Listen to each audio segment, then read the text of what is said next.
Hi, this is Kevin Young from Ready to Go Web Design, Branding and Marketing, and also from prohow.com, our technology training division. Prohow spelled Pro-HOW.com.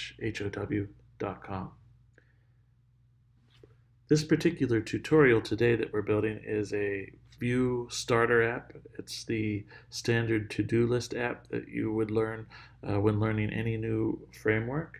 And we're recording it for the Vue JavaScript workshop that we hold in Myrtle Beach.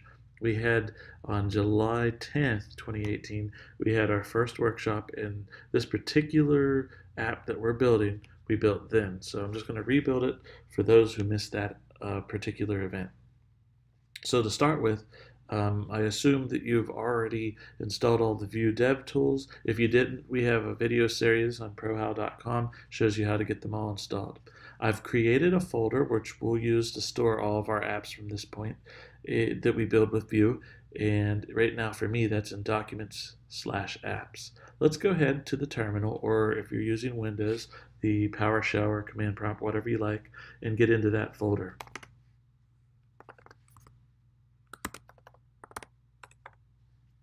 Okay, I'm in the folder, and if you've installed the new Vue CLI version 3, you should be able to just type this, Vue create, and then the name of the app that you want to build.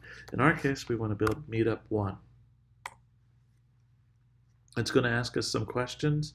Basically, since this is a simple app, we're just going to go with the default configuration. So I'm going to arrow down so that the default configuration is the one selected, and press enter. And this is going to take a moment for it to install all the stuff and get the app set up. So I'm going to skip ahead to the end of this. Okay, we've skipped to the end. You can see that we have success and it's created our project. In fact, you can see the folder has been now added to our apps folder. So this is where all the source for our program is going to live, is in Meetup 1. Okay, so I'm going to go ahead and CD into that. And I'm going to open this up in VS Code. Now you can see here that you get quite a few files out of the box with a standard Vue starter app, but what we want to focus on just for the purpose of this tutorial is the source folder and the app Vue file.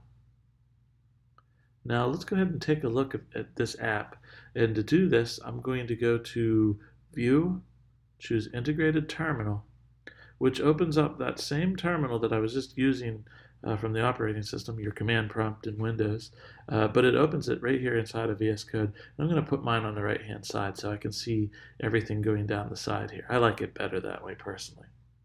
So the final step, if we do look, was for us to type yarn serve. Now, if you're using npm as your default package manager, it might say npm serve.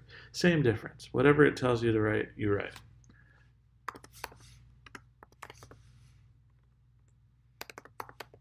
Okay.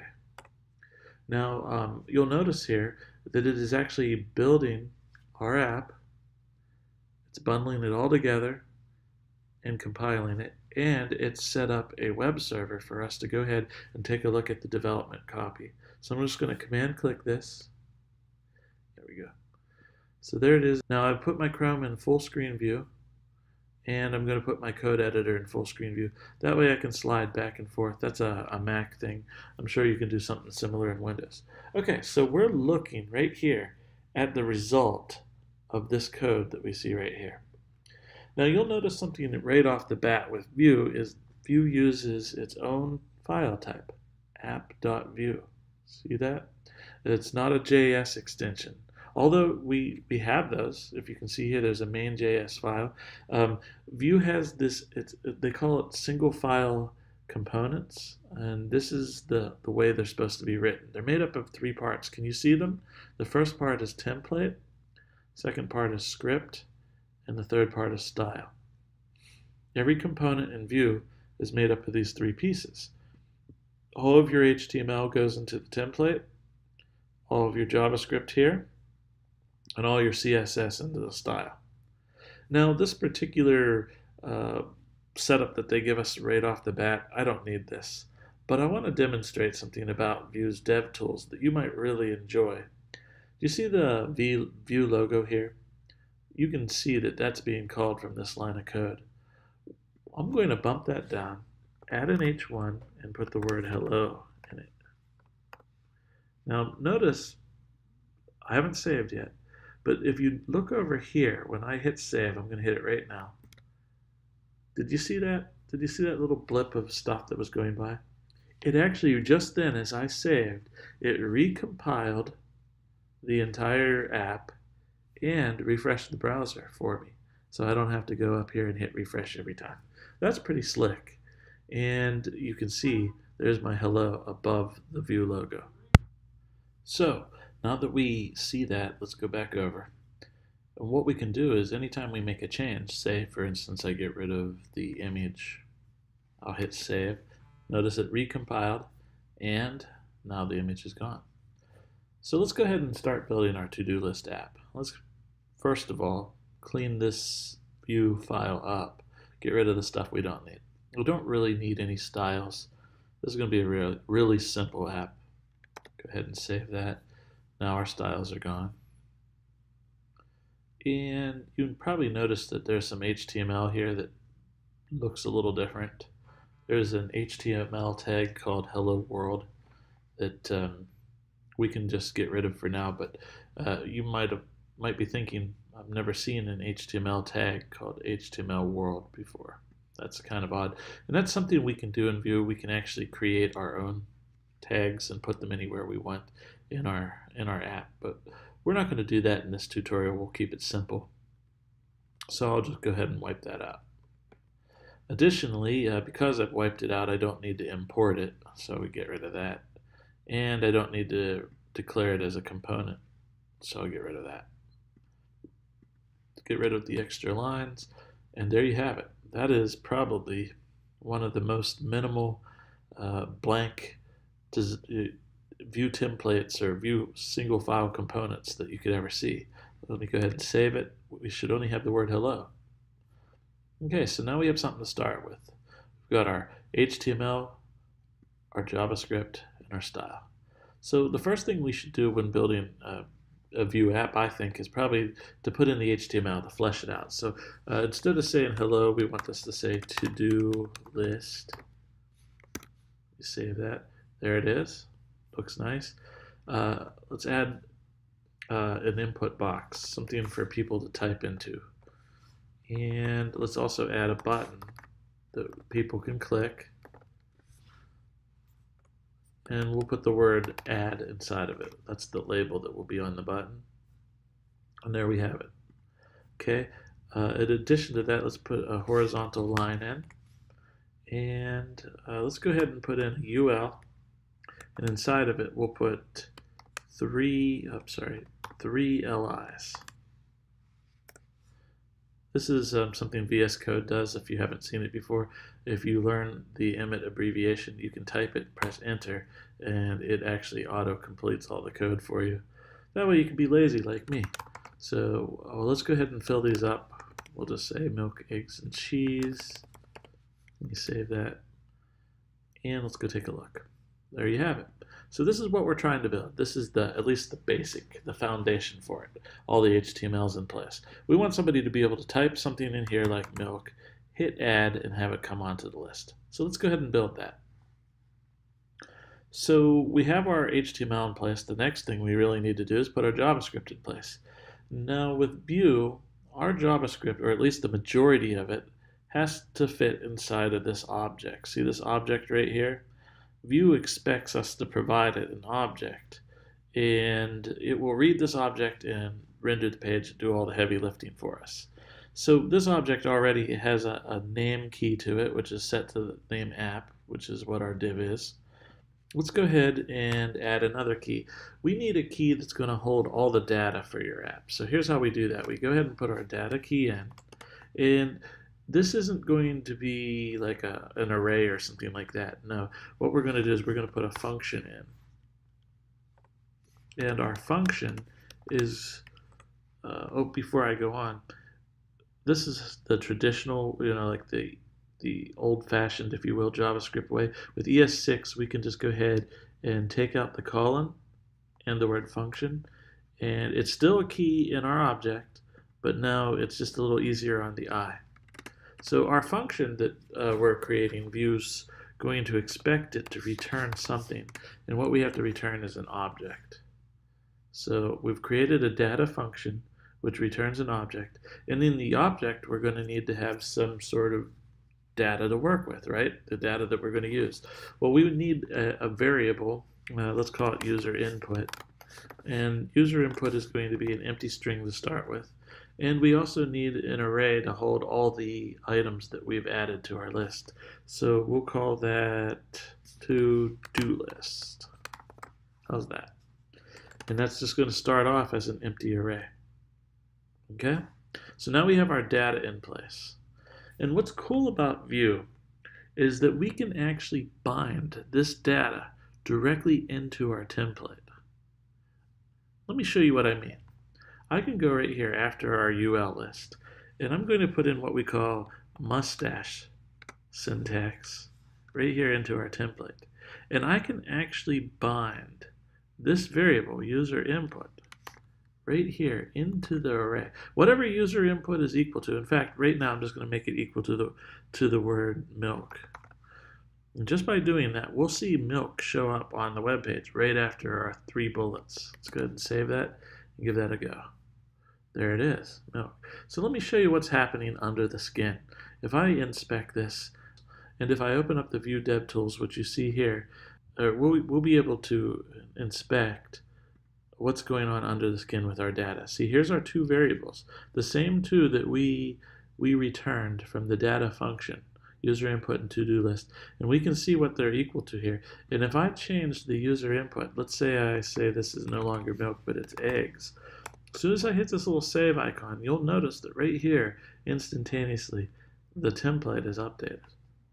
So whatever user input's equal to, that variable, that data, that state, if you will, is bound to the information that's in this syntax. And we can do something like this where we can go ahead and put that in there twice. And now you see it there twice.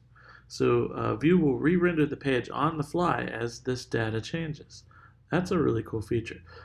Just for the purpose of troubleshooting as we go, I'm just going to go ahead and leave user input there, and I'm also going to show to-do list. And I'm going to go ahead and put a line break between them. Let me save that so we can see right now. The other thing I'm going to do is I'm going to make this back to an empty string. Save that so we can't even see anything here, but we know it's there. It's just an empty string. Okay, so now that we're binding it into our template, what we want to do is we want to make it so that whatever's typed in this input box, you know, this box right here, whatever's typed into it, that is also bound to this. So we can't put like a mustache inside of here. How do we do that? Well, we can use what they call a directive in Vue called vModel. So there's many directives. They look just like another HTML attribute, except for they start with v dash to show that they're Vue specific attributes. Regular HTML would ignore this, but Vue sees it and it knows, hey, I have to do something here. And what we want to do is we want to take this variable and we want to bind it to this input box using the vModel directive. So let me save that. And let's take a look at how this works. So as I type into this box, we'll see that the data is changing behind the scenes in our source of truth, and it will also be reflected here where it's bound in the mustache syntax. So I'm going to type milk, and as you can see, as I type letter by letter, it shows up here and here. That's pretty slick. Okay, so we bound that. That's great. The next thing we need to do, however, is we need to make so that when I click add, that this array, this to-do list array, will have that item added to it. So let's go ahead and do that. So to do that, we're going to need some sort of method that we can call, and we're going to have to put a click event. So if you've ever done anything with JavaScript, you know you hate dealing with event handlers and all the code. Watch how easy this is. First, we need to add view expects anytime you have methods in your object that you put them in a key called methods, which is just another object, and all your methods are stored in here. So using this modern ES6 syntax that we did for the data method, I'm going to create an add to list method. Great. So basically all we want to do is we want to take whatever the user has typed in user input and push it onto the to-do list array. So we'll take that to-do list array, and we have to put the this keyword in here, okay? So we're going to take the to-do list array and we're going to push onto it this user input variable. So that's this dot user input. So now that we have this set up, we just have to add the event handler. Now watch this. We can just type, and I'm going to use the shorthand view syntax, at click. So we're paying attention to the click event, and all we want to do is call the method. So that's add to list. So there it is. We've wired it up. The moment somebody clicks this button, it's going to add user input onto the to-do list array. Let's go ahead and give it a look. So you're ready? And there you see it. And if we look in the data, there you see it there. So I'll go ahead and add eggs. Beautiful. This is great. Small problem though. I don't want to add like an empty string. Like if I hit add, I don't want this. I don't want a nothing to be added to our array. So let's take care of that. To do that, up front, let's just check to see if this dot user input happens to be equal to nothing. And if it does happen to be equal to nothing, let's return. Let's just do nothing. Let's skip the next step, leave this method, and we're good to go. So now let's test that. We put something in here, we can add it to the array. But if we leave it blank, it's not adding to the array. Great. The next thing that we can do, or to improve the functionality here, is to be able to clear something away. See, like after I click add, I wish this box would just go blank and not continue to hold the text I put in it. So if we go back to our add to list, we can fix that by going ahead and typing this dot user input equals nothing. Great. And now I can type something here, hit add, and it's clear. One other thing that I'd like to be able to do is after I type something I want to add to the array, I'd like to be able to just hit enter, just like that, enter, and it will add it instead of me having to lift my hand off the keyboard and click the add button. So let's just address that. We know that we can pay attention to events with the click handler, but this is a text box, so there has to be a different event that we can pay attention to. So let's pay attention to the key down event. And I want to call that same function add to list. But here's the thing. I don't want it to happen on every key down. Every time you type a letter, it would try to run this function. That's not what I want. So let's just specify that we want it to be only on the enter key. Let's give that a test. So I'll just press enter. Great. And it's fast. See? That's beautiful. That's what we want. Okay. So now we're adjusting the actual data. And that's great. But I really would like, instead of paying attention to this array, I'd like to be able to update this unordered list. So how do we do that? Well, first thing is I don't need these generic placeholder LIs. What I'd like to be able to do is to make one LI and make it just repeat itself for every item that's in our array. And Vue offers a directive called v4, which allows us to do a traditional JavaScript for loop. What we have to do to make this work is we have to ask for, we have to say what variable we want to pull from. Obviously, that's going to be our array to-do list. But then we have to say what is it that we want from it. Well, what we want is each item.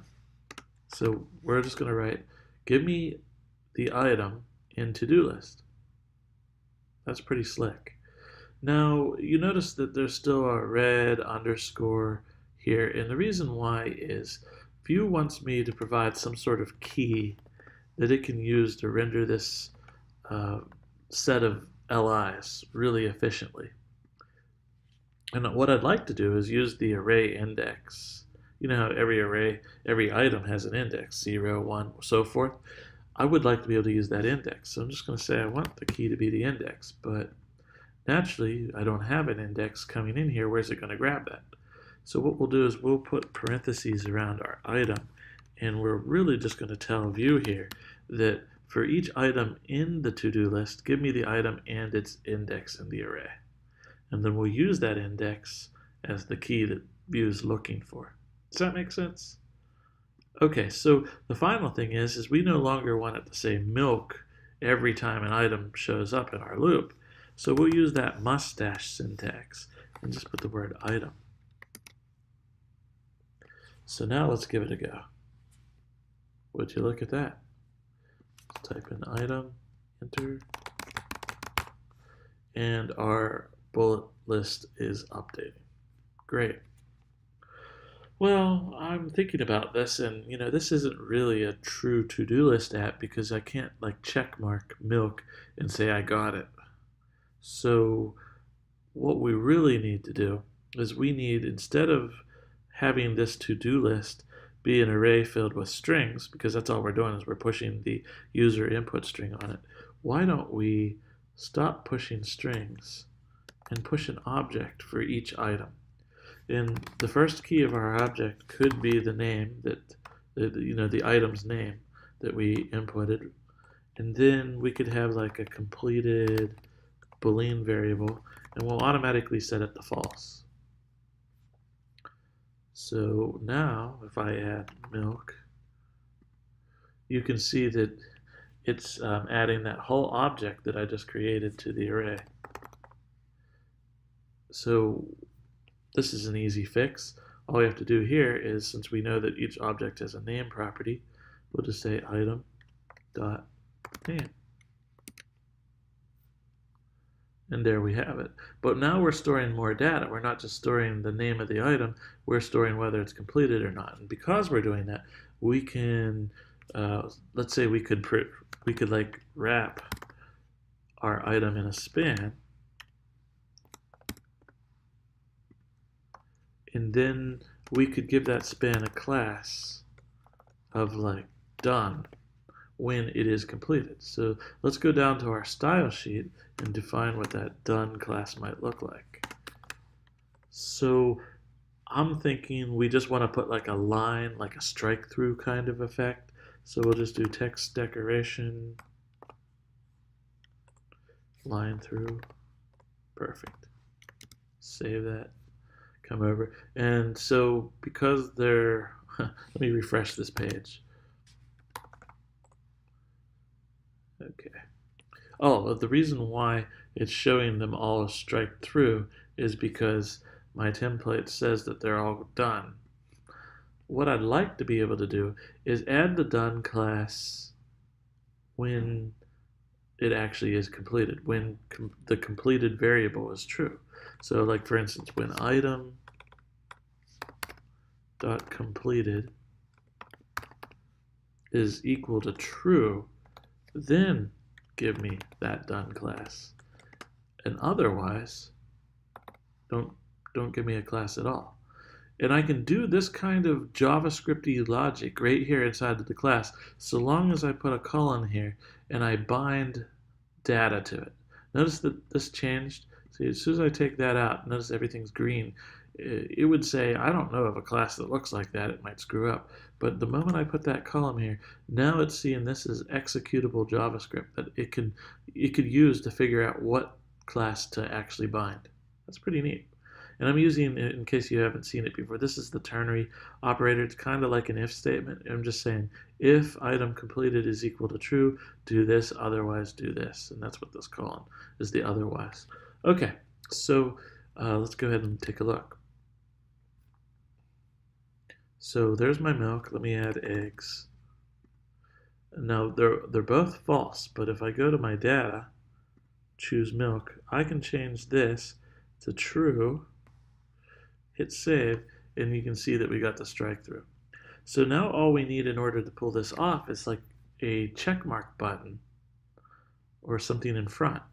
So let's go ahead, bump this down, and add a check mark. So now we'll test it. Milk, eggs. So we have our check mark. Of course, it's not wired up. It's not making these change from completed to true. What we need to do is we need to attach an event to that. And so we need to create a new method down here in our methods to handle that. What we want to do is we want to create a method called toggle completed. That kind of explains what we're doing. It's pretty useful for a future reading of this program, so we'll go with that. And all we want to do is we want to take this this particular item that we're toggling, which is going to be this check mark box. We're going to need to grab its index. That way we know which one to toggle. And we're going to take the to-do list, and we're going to take that index that we pulled in from the template, and we're going to just set its completed property equal to the opposite of what it was. So now all we have to do is call this from our template right here. We'll just say @click. So in other words, when this checkbox is clicked, we just want to call our toggle completed method. And we'll pass it the index. That's the same index that we're grabbing for each item in the loop. Let's go ahead and save that, take a look. So are we ready? Look at that. See, we're making it true and false and adding our strike through. The only thing else that we want to do to this app is go ahead and put like a little X button or something to delete this item off of our list. So we'll go here, we'll add a button, and we'll put an X in it. That's what it will look like right here. Doesn't do anything yet, so let's code that. We want to call a method when that's clicked called remove item. Obviously, in order to remove the correct item, we're going to have to pass it the index of the item. And we're just going to take our array, the same array that we've been dealing with the whole time, and we're just going to splice that item right out of it. There it is. That's what we want. So now we just have to call this remove item from our button. So we'll just go ahead and add an @click, and when this is clicked, we will call remove item, and we'll pass it the index of the item we want to remove. Let's go ahead and save that. Take a look. So I'm just going to put a bunch of items here. Let's go ahead and get rid of some of them. Beautiful.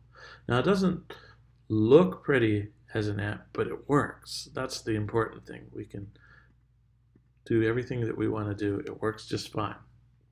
Let's get rid of this stuff here because we don't need to see the data anymore. Save that again. And there is our to-do list app. This is what we built during our July 10th, 2018 Vue.js workshop in Myrtle Beach. On July 31st, we're going to continue this. We're going to actually look at how to extract this code and some of the functions that we created below into their own Vue component. And then we're going to also try to connect this app or create a new app to a JSON REST-based API and see how we can draw a page based on the data that we're pulling from the API. It's going to be a nice event. We hope that you can come to it, and if it's already passed by the time you're watching this, I'll try to make a video of what we did during that meetup too that will follow this one. See you then.